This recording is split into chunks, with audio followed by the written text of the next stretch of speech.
विमान में एक बूढ़े व्यक्ति को अचानक ब्रेन हेमरेज हुआ और वह बेहोश हो गया, जिससे तीनों फ्लाइट अटेंडेंट धोखा खा गए। जब वह मेरे चाचा को cardiopulmonary resuscitation first aid therapy देने वाले थे, तो उन्होंने देखा कि उस व्यक्ति के पूरे शरीर पर सोने की परत चढ़ी हुई थी। किसी ने तुरंत कप्तान से चर्चा की, पहले उस व्यक्ति को बचाने के लिए उसी रास्ते से लौटने की योजना बनाई। वापस जाते समय उन तीनों ने सोने को अपने पास रखने का भी सोचा, लेकिन समस्या यह थी कि अगर बूढ़ा व्यक्ति मर भी गया तो कोई बात नहीं। फिर से सोचने के बाद तीनों फ्लाइट अटेंडेंट ने अपनी आंखें काटकर सोना एयरलाइन को सौंपने का फैसला किया। मुझे लगा कि उन्हें बहुत बड़ा बोनस मिलेगा, लेकिन कौन जानता था कि उन्हें डांट पड़ेगी। कारण यह है कि विमान में जान होती है और एयरलाइन की प्रतिष्ठा इतनी कम कीमत पर खोना निश्चित रूप से अच्छा नहीं है। बाद में तीनों फ्लाइट अटेंडेंट ने जितना इस बारे में सोचा, उतना ही उन्हें लगा कि चीजें बहुत अजीब थीं। सबसे पहले बूढ़े व्यक्ति को पता है कि उसे उच्च रक्तचाप है, फिर भी उसने जोखिम उठाने और विमान लेने का फैसला किया और वह अपने साथ 8 किलो सोना भी ले गया। यह स्पष्ट रूप से सामान्य ज्ञान के अनुरूप नहीं है, लेकिन यह बात नहीं है।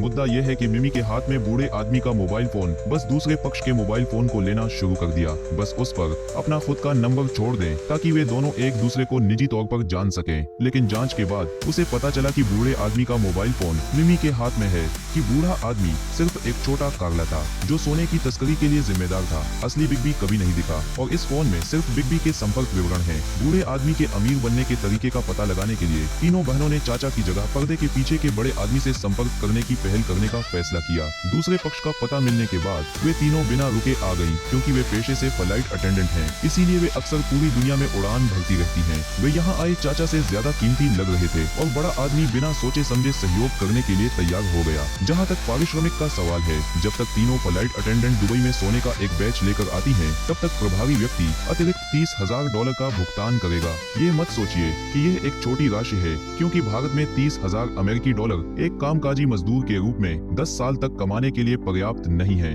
बेशक आधार यह है कि आपको गिरफ्तार नहीं किया जा सकता। अगर कुछ होता है तो उसे संभालना आसान है, फिर पूरे परिवार को अंतिम संस्कार के बाद छोड़ दें। क्या पैसे कमाने का कोई तरीका है, लेकिन आप बिना जाने विमान में सोना कैसे ला सकते हैं? इसके लिए तीनों ने एक शानदार योजना बनाई।